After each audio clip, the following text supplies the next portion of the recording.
With inflation now coming down, does that mean interest rates are heading down as well? That's what I discuss in this week's Property Insider Chat with Dr. Andrew Wilson. We also talk about the latest retail figures showing what's happening with spending, consumer spending, which is a sign of consumer confidence, and also discuss the latest auction markets, how we've fared over the winter time, and now with the spring market coming forward, what's ahead for our housing markets. If you want to keep up to date with what's happening in real estate, please subscribe to this YouTube channel and click the little bell icon so we can let you know each time a new show comes out.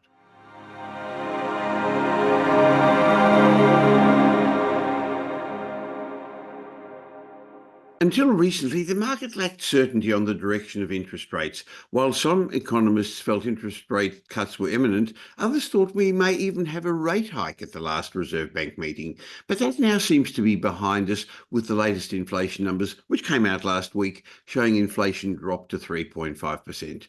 In fact, it had some people asking, does this mean interest rates are going to start coming down sooner rather than later, especially when they hear interest rates are likely to be cut in the United States this month, in September, and that the central banks around the world are likely to start dropping interest rates as international inflation seems to be coming under control. To understand what the latest inflation figures really mean, in particular with regards to interest rates, I'm looking forward to my weekly chat with Australia's leading housing economist, Dr. Andrew Wilson, Chief Economist of My Housing Market. Hi, Andrew. Yes, good day, Michael. And there was some better news for those looking to control inflation, and isn't that everybody, particularly the Reserve Bank? They'd be feeling a little bit better about their prospects of getting the inflation rate back to their target, which of course is between 2 and 3%. They have been certainly very circumspect about the outlook for inflation with their recent decisions. They've clearly said a number of times not to rule anything in or out, and that means that certainly interest rate increases were still on the table, and the trend for inflation has been upwards, particularly for underlying inflation, which is the measure that is preferred by the Reserve Bank. But, one swallow doesn't make a summer, and it is 1 month's data, but it certainly gives us a lot more confidence in terms of the outlook for the direction of inflation. And of course, we'll be looking quite closely over the coming months to see that that trend can consolidate. So let's have a look at the data. We saw headline inflation fell to 3.5% over July, and that was down from 3.8% over June. And the contributors to that were we saw a fall in housing costs. And of course, housing costs and fuel have been the big drivers of inflation through the Let's be last. clear, Andrew, they're still rising, but they're not rising as much. Is that correct? That's correct, Michael. We saw housing costs up by 4%, which is still obviously higher than we would like, but that was down from 5.5% the previous month's annual increase. Food was up a little bit higher, up 3.8% compared to the previous month's 3.3%. But really, the big move for that lower headline inflation rate came from a sharp decline in the price of oil. And we've actually discussed this, Michael, how the price of oil really has been a significant contributor to what's happened with inflation over the past couple of years. And we did say that the outlook was for lower fuel costs because we can see what the price of oil is doing before we get the inflation rate out. So it gives us at least the potential to, forecast what will happen in inflation. And that's what happened. We saw the price of fuel increased over the year by 3.4%, which is still, reasonably significant, but well down on the 6.6% that it increased over the year to ending June. And of course, that was down again from the 9.9% that it increased to the year over May. So we have seen some relief in the price of oil, and we know that when we fill our car up at the Bowser, that the price of petrol has been declining. So they were the big contributors to that sharp decline in the headline rate, down to 3.5%. But we also saw, which is probably more important because, as I mentioned, the Reserve Bank focuses on the underlying inflation rate, which takes out some of the volatile seasonal elements of the basket of goods, such as fuel and food and housing. It's now still above, but heading in the right direction to that 2 to 3% target. So 3.8%, 3.7% the underlying inflation rate over the year to July, and that was down sharply from 4.1%, Michael. Now, we'll have to look at that a bit more closely when we get the August results in a month's time. But nonetheless, it's a very good early sign that inflation is now moving towards the forecast into that 2 to 3% range, which the Reserve Bank has as a target. And the Reserve Bank has quite clearly said that it needs to have a concerted period within that target range before it would consider the job done on inflation. Now, the big picture is when we just, as you discussed, the prospects for interest rates.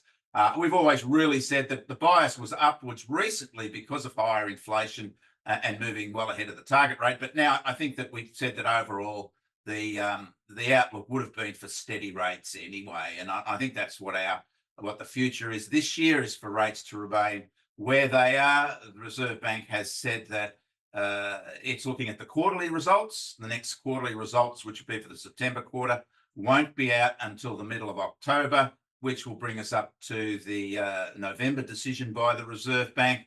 And as they've said, they need to have a sustained period of interest rate of the inflation rate in the target area before they will consider the job done. So I think logically that tells us that's not this year, and it would have to be next year sometime. But certainly much better news here in terms of the outlook for inflation. And when we look at the chart, we can see that the trend has been upwards, underlying trend upwards, but we've just started to see perhaps a trend over the past 3 quarters of annual growth, or the 3 months of annual growth, that we're heading back to the target range. And as you mentioned, the US is perhaps likely to cut their interest rates this month for the first time in this cycle.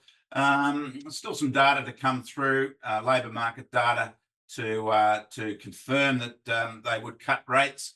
And if it does get a very strong labour market result, they may continue to keep them on hold. But even if they do cut rates, we've got to understand that the US interest rate official rate is at 5.5%, Michael, which is a long way ahead of Australia's current 4.35%. So, and the underlying inflation rate in the US is at 2.3%, which is well below Australia's current 3.7%. So there's a lot of mismatch there between the US interest rates and our interest rates, and their inflation rate and our inflation rate, to be sort of saying, yeah, okay, if they cut, we'll cut too.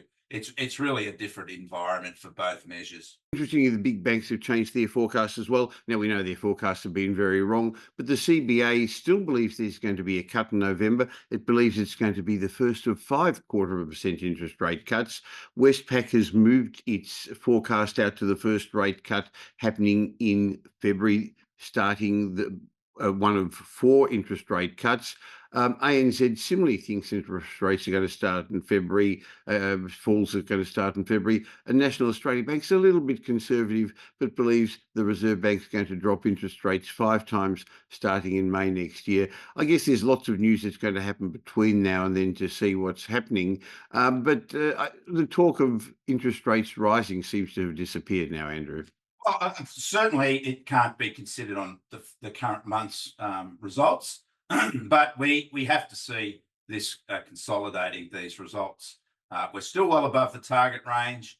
I'm not sure the value of forecasts that change from month to month or even week to week are in the marketplace, but nonetheless, it's all part of the game that we play in terms of forecasting. And as you mentioned, the banks haven't got a great record in terms of accuracy there. But I think that the big picture really is, legitimately, that the outlook is for rates to remain on hold for the foreseeable future, and we'll await the data as it comes out. But this was a good result to start with, but it is only 1 month's results. We've got to also understand, Michael, as we discussed before, that the price of oil is a key to this. And if we start seeing the price of oil pushing over $2 a barrel again, $2 a litre at the pump, then we will see inflation rising again. And there is still a lot of uncertainty in the Middle East in terms of oil supplies. There was a bombing of a tanker in the Gulf of Hormuz, I think it was, or the Red Sea last week, which has created a big oil spill and a lot of concern there amongst the those that are shipping oil around the place, that they're becoming targets to terrorists. So, we can't declare victory just yet, but we're certainly feeling a lot better about controlling inflation this month than we did last month. So fingers crossed it continues. Well, I was impressed when I went to the petrol pump the other day to fill up my car. I hadn't paid as little for a long, long time. One of the other statistics that we keep an eye on is retail sales. In other words, how are we spending? It's a sign of consumer confidence, but it also leads to inflation. So, Andrew, prices have gone up a bit with inflation, and there's more of a spending. How do you then interpret the latest retail figures? Well, it's interesting, Michael, that a lot of the, I guess, those that analyse, some of the underlying currents in the economy, particularly consumption, have been trying to talk down. Even the ABS has been telling us for a while was that, there's been a decline in retail spending, but that's really, the data just hasn't supported that at all. In fact, we had another very positive month with the latest results over July, which were steady. We had a big rise of 0.5% over June, and the ABS was telling us that was because of those mid-year sales pushing things up, but we didn't have the mid-year sales excuse over July that we had over June for that increase, and so that really didn't hold water. It was a steady result, but retail sales are still up 2.3% over the year, Michael, which is a very big number. And it shows that consumers are still confident, they're still out there spending, and we're still well ahead of where we were before those stimulus package the results to COVID really pushed up the retail sales market. So, yeah, we've had population increase, which means there's more people spending. And of course, what we're measuring here is the value of retail sales. And of course, we've had inflation. So that also makes retail sales look higher in a way. But even including that, we're still around 40% higher than where we were, or what we're spending than what we were spending in the pre-COVID period. So, more signs that it's a positive economy, that people are taking advantage of near record wages growth, that there's plenty of confidence out there, because this is real data and it shows that people are spending at higher levels, and that they're being maintained month to month. I just wanted to remind you that this is not specific investment advice, because we don't know your personal circumstances, but we're more than happy to have a chat to help you take advantage of the opportunities the current property markets are offering. So why not have an obligation-free chat with one of the wealth strategists at Metropole to discuss your goals, your options, and what you could do. We're much more than just another buyer's agent. We help you safely create intergenerational wealth through strategic property and wealth advice. Remember, property investment's a process, not an event, so you can't just go out and buy any property and hope to be successful. In fact, now more than ever, getting the right advice is critical. So if you're looking to invest in property or buy a home, go to metropole.com.au and organise a time for an obligation-free chat. You're going to find that at Metropole we're big enough to tip the scales in your favour, but still small enough to care. And since we don't have any properties to sell, our advice is independent and unbiased. Now, we're not belittling the challenges many people are having with the cost of living and wages not keeping up in some instances, but clearly there's others who have got money and there is more discretionary spending. Interestingly, when you break it down, food was one of the areas where food retailing, where growth in spending occurred considerably over the last month. Now, we always talk about the auction results as well. We finished the winter auction market. Now we're officially in spring. How did the auctions finish off in winter? Well, it's been a very strong winter, Michael, in our weekend auction markets. It's actually been a very strong year. When we talk about the cycle, of course, we know that we had a downturn in 2022 because of those higher interest rates, first increase in interest rates in 10 years. And of course, it was fodder for the media to talk down the market. All the doomsayers and the clickbaiters were out in force in 2022. But once the very strong economy that we had kicked in again, confidence returned to the market. We saw buyers, as usual happens at the upswing in the cycle, coming back into the market, taking advantage of lower prices. And this year it's been what we see at the other end of the cycle. Once buyers move in and prices consolidate and rise and recover, we see sellers moving into the market. We've had a big half year of selling activity. In fact, we had a record number of auction listings and a record number of auction sales through autumn.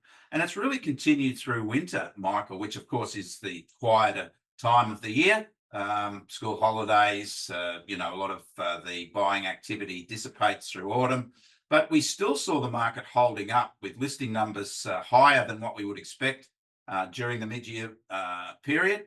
And the number of sales also higher. So it's been a very benign winter, if I could say that, for the weekend auction market. And it finished in the same sense at the weekend, which was the last weekend, winter weekend of auction activity, and the market continued to rise. And we have seen that re-energizing of our auction markets as the spring market approaches, as the spring selling season approaches, which really has started, Michael, and as it typically does over the last weekends in winter, in August. And we saw that auction numbers were again higher, listing numbers were again higher, considerably higher, and also clearance rates were a little higher as well. And that means that we had high numbers of actual auction sales. So the market energy that we've had so far this year has continued through August and was reinforced in the last weekend of winter.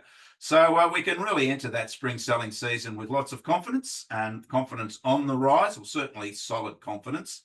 And we await the results of the coming weekend now that we're officially in the spring market. And as I said, I think the market has solid levels of confidence going forward, and that'll set it in good stead for results over the spring market. And of course, one of the big differences, particularly in Sydney and Melbourne, that we have during the spring selling period is that we get a higher proportion of higher priced properties coming into the market.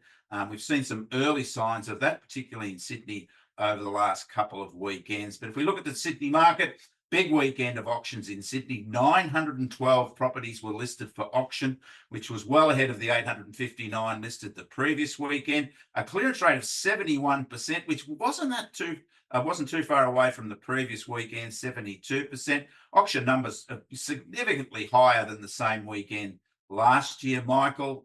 Nearly 200 auctions more than the same weekend last year. But our clearance rate lower, but we know that was a very strong period last year at this time because the market was still in revival mode. So, but not too far away from where it was a year ago. So good results there in Sydney. And we did see in those regional breakdowns in Sydney that the lower North Shore and the Northern Beaches, which are prestige areas in Sydney, again recorded the highest regional clearance rate. So signs there of that spring market. Melbourne also a big weekend of auction listings, 993 auctions.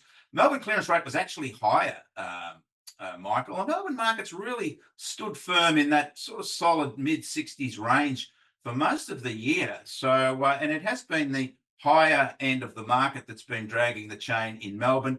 Even though we did see a revival the previous weekend in the inner east, which led the clearance rates, the inner east was the lowest performer in the regional rates at the weekend, and it was the southeast and the west and the north that led the charge for Melbourne with the highest clearance rates, which are more budget price suburbs. So still the budget and mid-price markets in Melbourne performing best. Up from 942 auctions the previous weekend, and the clearance rate higher than the 63.5%. The clearance rate not too far away from where it was last year at over the same time of the same weekend at 70.1%, and auction numbers clearly ahead. Big weekend in Brisbane. Auction clearance rates higher in Brisbane, 54.7%, but again lower than the same result last year, although listings well ahead. Because we know Brisbane was in a remarkable boom market a year ago. Adelaide also higher auction numbers, a big result there in In Adelaide, 81.8% clearance rate. So back to the 80% results for Adelaide, which is Australia's strongest weekend auction market. But, still below that remarkable 93.6% it recorded a year ago, but listings again higher. And Canberra, which has been up and down like a yo-yo the last few weekends, big result there for Canberra, 64.4%, with higher listing numbers, well ahead of the 50% the previous weekend, and also well ahead of where it was a year ago. So we're still talking about perhaps a revival in that Canberra market, and the signs are slowly but surely reinforcing the fact that market is starting to find its footing again. When we look at the trend, Sydney's still above 70% over August, or above 70% over August. So it's really maintained all this year that plus 70% auction clearance rate, which certainly is in favour of sellers generally. Melbourne is tracking its highest clearance rates for nearly 6 months so far, over August, 65.3%. Some good solid results continuing in Melbourne.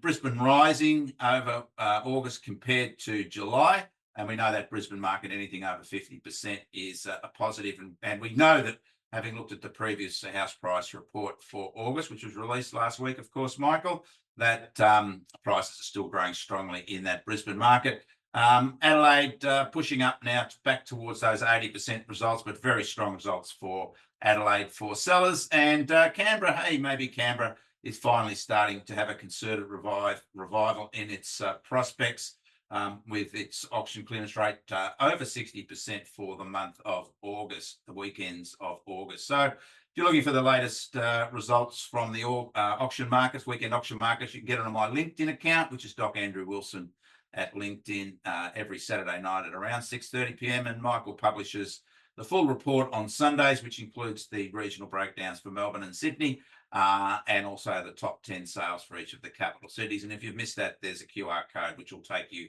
to a link to that report. So positive news continues, Michael. A good result there on the weekend. It's what we would expect, perhaps even better than we would expect for moving into the spring selling season.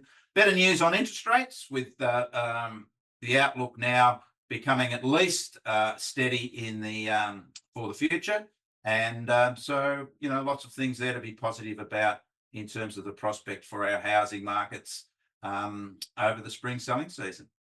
Well, I read over the weekend that we're 2/3 of the way through the year. It gave me a little bit of surprise, but when you think about it, that's true. So now we've got the spring lead up to, Christmas time's going to come around pretty soon. But we'll be back at the beginning of each week to have a chat about how the property market's going. Look forward to catching up with you next week, Andrew.